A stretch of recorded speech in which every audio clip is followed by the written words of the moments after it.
From Social Prosperity Partners, this is Community Catalysts.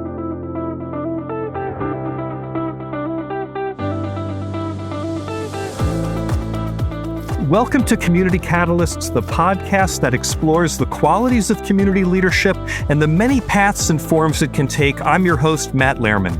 This is a space for civic leaders to connect and learn and grow, where we share real stories, hard-earned lessons, and fresh ideas to help you lead responsibly and with purpose. I'm so glad you're here. Be sure to follow or subscribe so you never miss an episode. Okay, in preparing for this interview today, I was reminded that back in 2004, Facebook launched with a big idea, and this is the quote: "To give people the power to build community and bring the world closer together." Yeah, the digital age, and especially social media, was supposed to make that happen. It promised to bring people together not just as friends, but as communities, helping leaders and residents connect in new ways. It was supposed to open up conversations, give everyone a voice, and make it easier to bridge divides. But somewhere along the way, things got messy. Instead of bringing people together, public discourse today is often dominated by the loudest, angriest, and most negative voices. And real dialogue, that's harder to find than ever. So, as a civic leader, where do you focus your attention? And just as importantly, what kind of input do you value? With so many channels competing for your time, social media, public meetings, emails, news reports, it's easy to get pulled toward the loudest, most outrageous, and often most negative voices. But here's something to consider. When so much of your attention is drawn to those who shout the most, what perspectives are you missing? How do you ensure that you're not just hearing from the loud community, but truly considering the voices and perspectives that don't demand to be heard, but still deserve to be? My guest today is Kevin Lyons, and he has spent years helping civic leaders break through that noise. His company, FlashVote, puts it plainly in the headline on its website. It says, "Serve the many, not just the noisy." As co-founder and CEO, Kevin has seen firsthand how easy it is for leaders to make decisions based on the loudest voices rather than the full picture. He's worked with governing bodies across North America to change that, helping them gather input that's broader, more balanced, and truly representative of the communities they serve. Today, I'm looking forward to hearing what he's learned, the successes, the struggles, and the surprises of helping local governments find clarity in a time when technology amplifies negativity, and the sheer volume of noise makes it harder than ever to know what their communities really need. Kevin Lyons, welcome to Community Catalysts. Thanks, Matt. It's great to be here. I love the setup.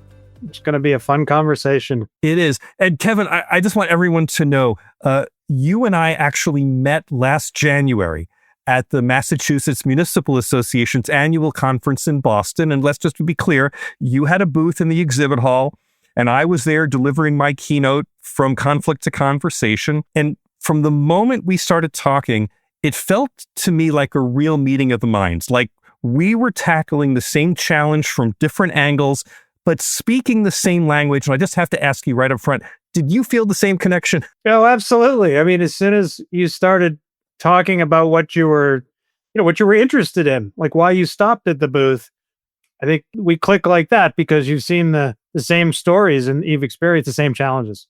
You also told me that you are the world's biggest local government nerd. And you even said from Athens and Rome to New England and Switzerland and beyond, that you have stories and fun facts from all over the place, right? Yeah, about 30 years now, I've been obsessed with government, especially local governments. And that's fair, actually. So you understand I'm raising the expectations through this conversation. I understand. I like where you're going. And hopefully I'll pull some stories for you. Well, here comes my first question. I'm going to start really high level. Kevin, the United States is often described as both a democracy and a republic. And in a pure democracy, the majority rules, while in a republic, elected representatives are entrusted to govern on behalf of the people, ideally balancing public input with informed judgment. I want to make sure I understand your broader vision. So you tell me, which do you see as the greater civic virtue? That technology should enable the public to make direct decisions on policy, or that technology should help leaders balance public input with their responsibility to govern? All right, that is a great question. And I'm going to take it from two angles. We're going to rewind a bit. First, you made the point of democracy. I think you called it pure democracy versus republic. Mm-hmm. And if we're going to play a word association game with you, if I say democracy, what do you think immediately? What's the one word that comes to mind? Or maybe what's the one word you think most people come to mind with? Vote. Voting. That's right. And since you teed up Athens, here's a question for you. When democracy was invented in Athens, was there voting? Or were people picked some other way? Do you have any guess? I assume it's a rhetorical question. It's you should just go right to it. It's almost a rhetorical question. Because it's one of those things that blows people's minds. You go, well, democracy, and they go, oh, voting. Well, that's interesting. I mean, it's associated with that today, and for good reasons. And there's pieces of the puzzle that voting protects and actually solves for in a lot of cases. But they used clariterion, which is a random bead picker. And so think of it as like a lottery. People were selected randomly. So they actually created 10 artificial tribes that were not kin related. And they picked 500 people with 50 people randomly selected from each tribe. And then actually they picked a mayor every day randomly, essentially, like someone to be the head servant. And this is the second thing that I think you mentioned at the end. I think you asked about, should democracy help the public make decisions directly or help our leaders? Actually, my question wasn't whether democracy should, it's whether technology should. Whether technology should. Thank you. Sorry. Yeah. And that's another kind of, you could think of it as like it's a common type of question or trade-off, but it's a little bit also malformed, because what you're actually doing is helping. We don't elect leaders. We elect servants in a democracy. What makes a democracy is actually that the people are at the top of the org chart. And if you've seen any local government org chart, that's exactly how they're drawn. You can look at anyone's audited financial report and see their org chart. And so when you tie those things together, you go, oh, interesting. So we've got the public, they're delegating to some people, picking some people to act on their behalf, certainly on a daily basis. And, other than a meeting basis, which is only in New England now, derived more directly from Athens, you're delegating the servants to make decisions for the public. So kind of simplifies the question. You say, well, should technology help the servants of the public act as the public for the public? And to that, the answer is an obvious yes. So your answer is the technology needs to serve those people who have been elected to help them get better understanding that that's the greater civic virtue than a direct vote from the people themselves. Yeah, so there's certainly cases where direct voting on kind of the largest issues is appropriate, the ones that are difficult to delegate or shouldn't be delegated, essentially. And you see that with local government tax increases, things like that, corporations, mergers, sales, things like that. So there's really there's a hierarchy of how important is the decision, and at what level do you want to make sure that it's actually serving the group of people who it is being made on behalf of, the fiduciaries. All right, so I'm fast forwarding it. In Seinfeld, this would be the yada, yada, yada. Tell everyone the very quick overview. What is FlashVote? Yeah, so FlashVote is a way of getting a large number of regular people, call it a representative sample or a statistically representative sample, to give feedback on any issue without the biases that you're used to seeing. So especially eliminating the self-selection bias, which is people are interested in a topic, that's why they're going to come and give you feedback. So the key is you need to get a large number of people, so think hundreds, giving you answers to really well-structured questions. And all of those people you want to have no particular attraction to that topic. So they can't be, attracted because of the topic. They can't be a group of people who do something that's related to that topic. They have to be representative of the whole regular community. So you're basically trying to get a bunch of regular people to take surveys at a really high rate. And that's the problem we had to solve. To then, anytime you want throughout the year, you in 48 hours, you can figure out what the community actually thinks about an issue, no matter how hot it is or cold, actually. Still get great participation. So walk us through what this looks like. If I am a city or town and I take it's a subscription to your service. Yeah. What exactly am I getting? How do I use it? Yeah. So what you're getting, you can think of it as like an extension of your team that's going to get you short, automated, scientific community surveys whenever you want. You sign up.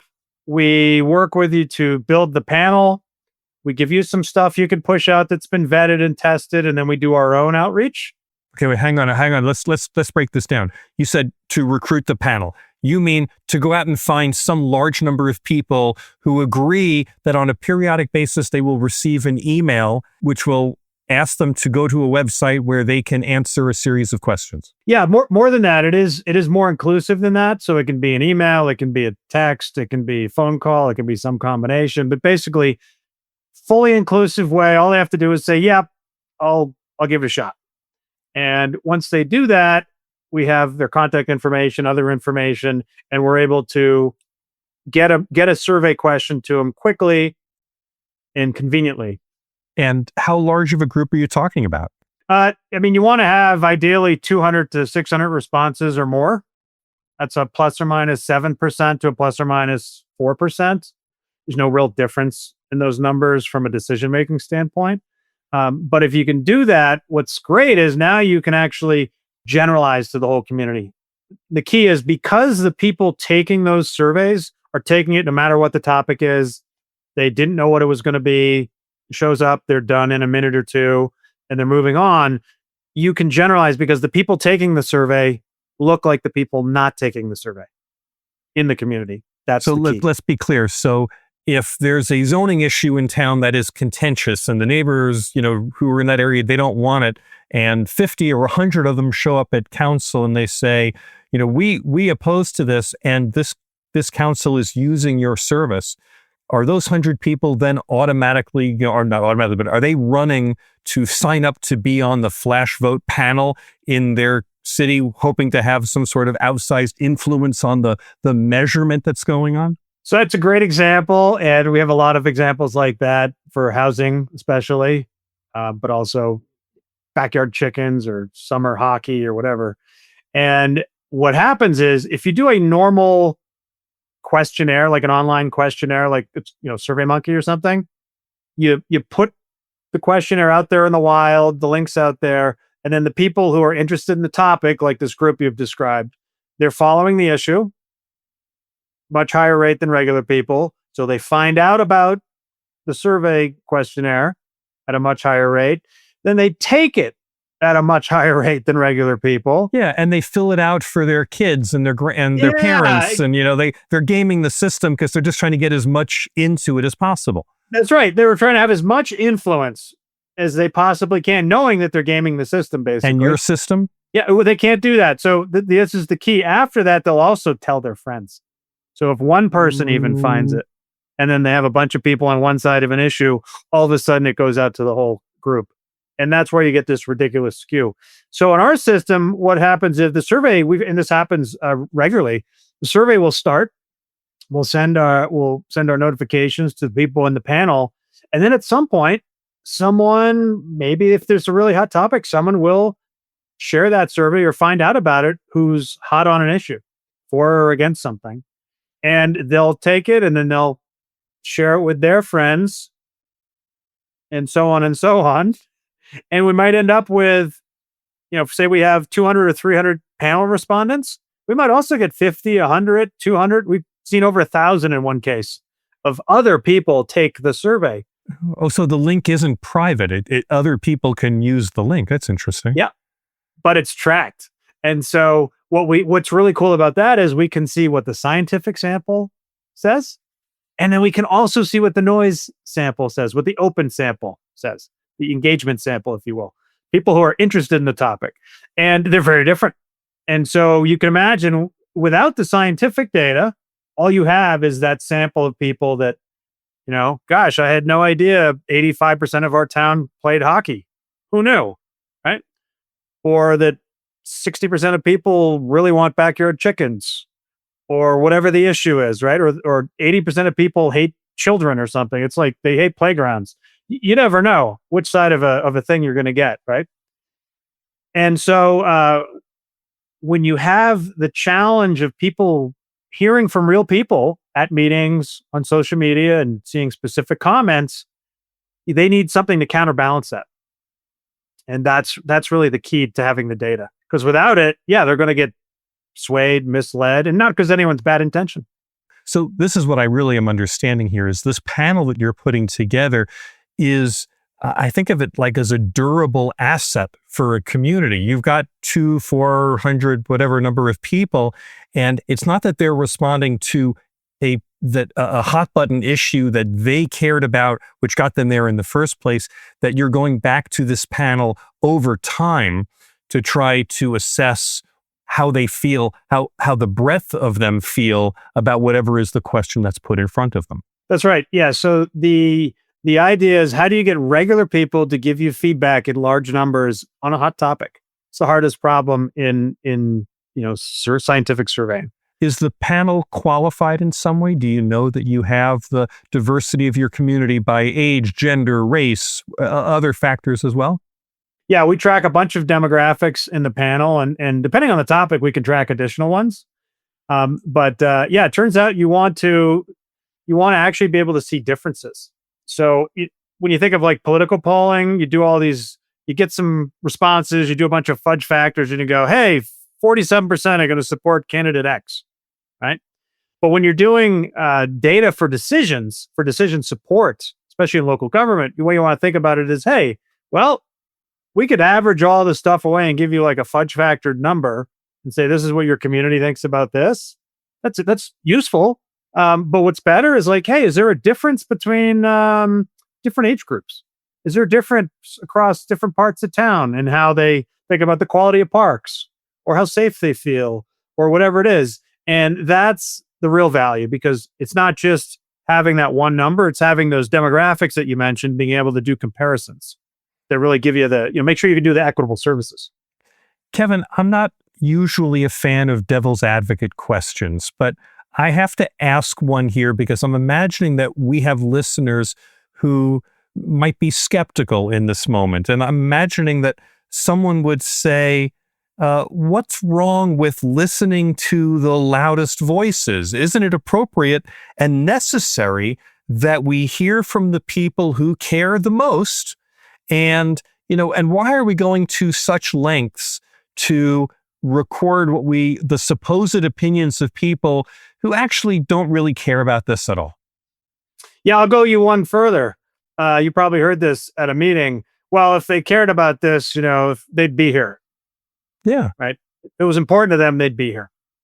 So we're going to listen to the people that are here. Usually said by someone who's on whatever side of the issue showed up. And in fact, was probably responsible for recruiting people to come to that meeting to be as loud and one-sided as possible. And what's wrong with that perspective? Yeah, well, so what's wrong with that perspective is, I'll give it to you in one phrase. So I've been a public official for about 11 years on a county advisory board. And every once in a while, someone will say, you got to listen to me because you work for me. I go, absolutely. I mean, we're here to listen to these meetings. But I don't just work for you. So I work for 10,000 other people or 400,000 other people as well. They're all paying for the same thing, right? And so I like to use the example of ordering pizza. If you say, all right, we're 10,000 people, we're all going to pitch in for pizza. Matt, your job is to order the pizza. Okay? Who are you going to listen to? You're going to have a meeting? First, you're just going to order what you want? No, that would be terrible. You're not a terrible person. You're just going to ask your friends what they want? Maybe they care most. They have your ear. No, that would be bad. Obviously, have a meeting, have an online forum, do a social media poll. All those things are obviously terrible ideas because you're going to end up with the anchovy pizza people showing up at the meeting, and now you're going to order anchovy pizza for everybody. So yeah, the main reason is if you follow the logic of democracy, where a bunch of people are contributing money and property together, and even behaviors they'll agree to do or not do. That's where you have to have that broad spectrum in order to make sure you're actually doing what they need, want, prefer, prioritize. I want to press this one just one more step. Sure. Someone might argue that you're trying to put a quantitative spin on policy making that is necessarily or naturally qualitative, that elected leaders should use the wisdom and of their position and their experience and the deliberative nature of the council form of government or whatever to arrive at this, and you're trying essentially to put math and science into play here as if that would reveal the right answer. I love that. So I'll plead guilty as to the math and science, because there's a lot of it out there that actually is pretty good, but only for a subset of issues. So this is the difference.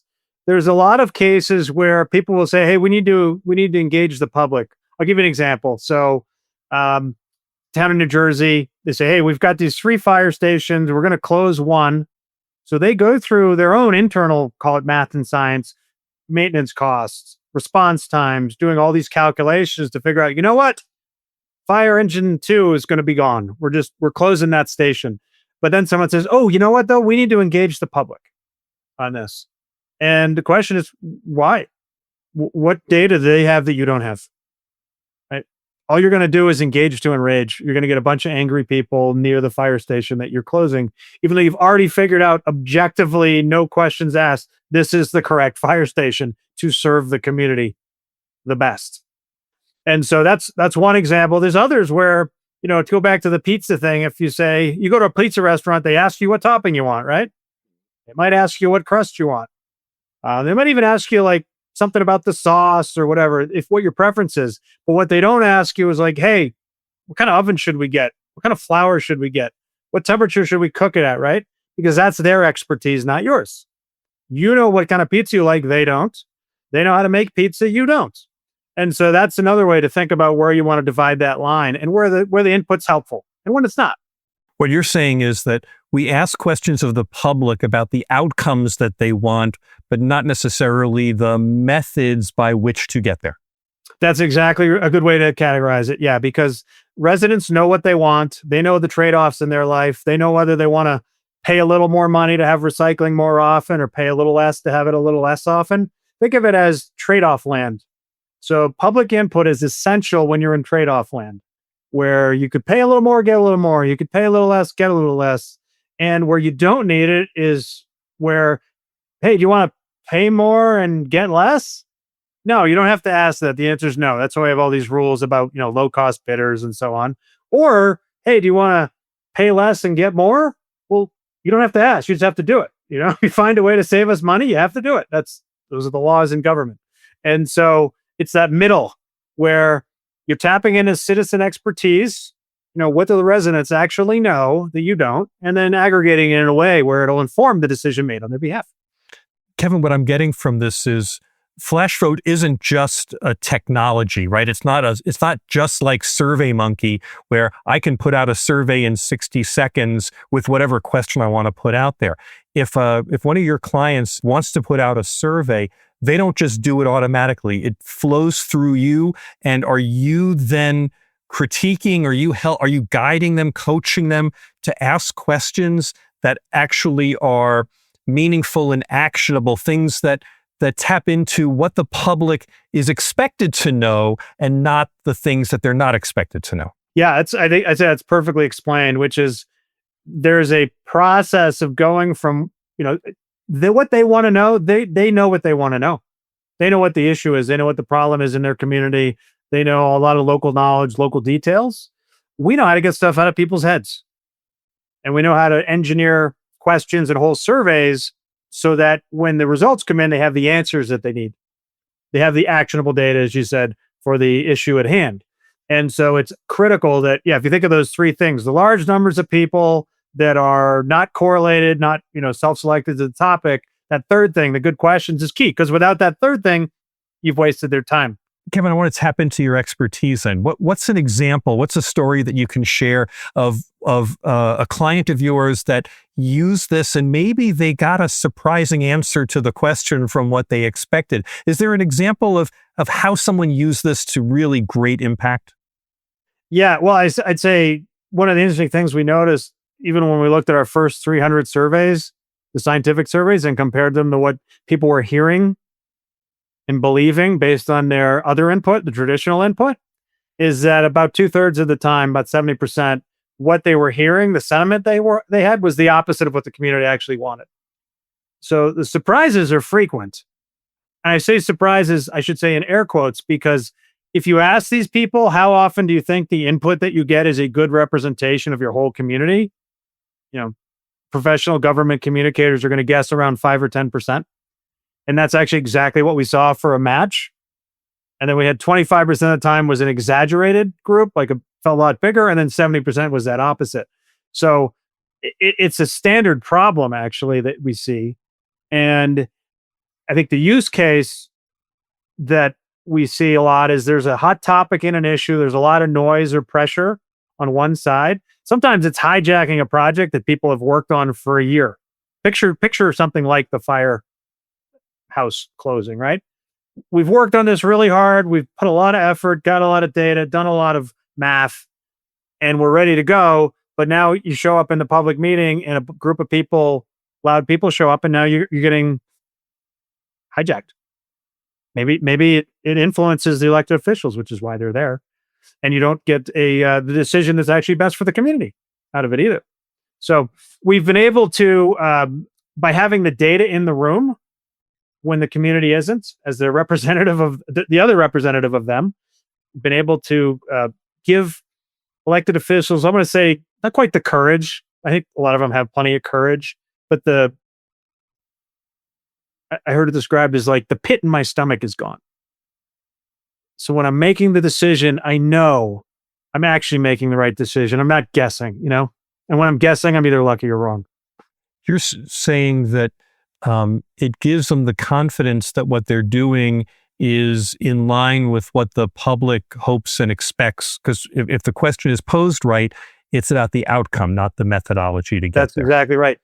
I want you just to imagine that FlashVote was around in the 1960s Mm-hmm. during the civil rights movement. There are communities that might have done their own FlashVote panels whose answers to the questions would not have been, how shall we say, as forward-thinking as we would expect of them in this day and age. How do you deal with that in the context of FlashVote? Okay, so I have an amazing story for you on that, and this was not a plan. You don't know this. So in 1972, I think it was, there was a scientific survey done in the South of the US. And the question was, what percent of people do you think are in favor of segregation? Okay. And they asked people. They also asked what percent of people thought a majority were in favor. So they asked, are you in favor of segregation? Do you think a majority is in favor of segregation? Actually. And what happened is they found out that only 15% of people were actually in favor of segregation. But like 70% of people thought a majority of people were in favor of segregation. So the reality is, because there was no common knowledge of what people actually thought, and all you had was the newspaper reports. Think of it as like social media today, where you interview 10 normal people and the one crazy person gets their thing posted. And then you see that reported on. And you think, gosh, everyone's crazy. They're not. But of course you're going to think that, because you're seeing in the South, you're seeing protests, you're seeing Klan rallies, you're seeing cross burnings, right? That's all that's being reported. And you think, gosh, I guess I'm the only one that thinks this is terrible. And the reality is, people are a lot smarter, better, and nicer than those public conditions. Kevin, are you saying that the structure of the question cuts through the mob mentality potential on even the most contentious of issues? It does. But in that case, what's just so fascinating is the perception, because of everyone's slice of the universe, everyone was just going along with something that they thought everyone wanted, when in fact, almost no one actually wanted segregation. So if that data had been out there, if we'd been around in the 60s, people would have figured out that segregation was garbage even in the South. People didn't actually want it in the South. That's what's so amazing about an example like that. So this gets me to, why we talk about this in the context of local government. Because in local government, and I think you and I agree on this, is the virtue of democracy, the accountability, the transparency, the familiarity. It's baked into the system. You can't just drive an agenda. Everyone in the community, deserves a voice and has access to be able to get there. And so your tool becomes a real, shall we say, it's a real imperative for how local government can function, because it's just so valuable to make sure that that if you're in local leadership, that you have your finger on the pulse of what the breadth of your community is about. Did I overstate that? I want to avoid hyperbole, but I want to make sure I get it. It's fantastic. I mean, it's actually the equalizer, because the noise gets amplified nowadays. In the old days, you used to have newspaper reports that tried to just report kind of what's going on and, interview regular people to figure out what normal people actually think about something. In a clickbait age, you can't do that. You have to amplify the noise. You have to amplify the crazy. And so that permeates everything we do, especially social media. It's become a horrendous way to try to figure out what people think. It's like the worst possible thing you could do to kind of, think this is what our community thinks or believes or whatever. And so, but there's nothing else like that digitally unless you have real data. So that's where we fit in, because now you give a voice to all the regular people, the 99% of regular people.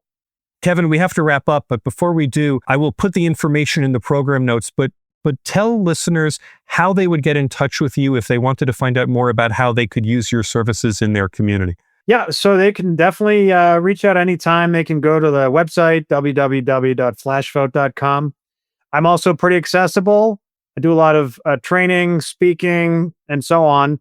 You can also be emailed, kevin@flashvote.com. I will actually reply to your emails. We're in the feedback business too. So love to talk with people and hear about their own challenges and solve them. Kevin, for local leaders who want to get better at engaging their communities, whether they use FlashVote or not, what's one piece of advice that you'd give them to ensure that they're making decisions that truly reflect the needs and expectations of their residents? Well, I'll give you the one simplest one. Never count comments, ever. You see it being done all the time. It's the worst. That, and then there's a ton of great resources out there for staff, for elected officials, and for the community on thinking about this in a smarter way. We're actually creating some new training right now, calling it strategic engagement instead of just engagement, because you're trying to think, what do we want to know from who for what? And as long as you apply a framework like that, you're going to steer clear of the worst mistakes, and you'll probably end up with something really valuable. It's that simple. I really like your point that we ask the public for the things that they are expert at, and they are expert at what are the outcomes that they want, not the process by which to get there. Absolutely. And you'll see bad surveys where this happens all the time, where maybe some consulting firm that's an expert in the bridge, they're not good at writing survey questions. We've seen questions asked that are expert level questions where residents have no idea what the answer is.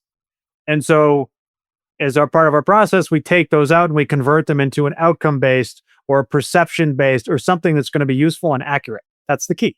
Kevin Lyons, thanks for visiting with me. I was going to say it's been great, but now I'm thinking I really should just put a poll out into the field and ask the audience if they thought it was great, rather than just assume that I know because they are the experts at the outcome. Let me write the question for you, Matt. The question you want to use is, how great is this interview? Great or really great? Seems like a complete answer set, right? No, that's a terrible question. Don't do that either. It's been great talking to you, Kevin. Thank you so much. I really appreciate it. You too. Really great to talk with you. Glad we connected. Again, thank you to my guest, Kevin Lyons, co-founder and CEO of FlashVote. If you enjoyed this episode, please rate and review it on Apple Podcasts or wherever you listen. Your feedback helps others discover the show. And don't forget to follow or subscribe so you never miss an episode. This episode was edited by Nick Living the Dream Tantillo. Our executive producer is John Little.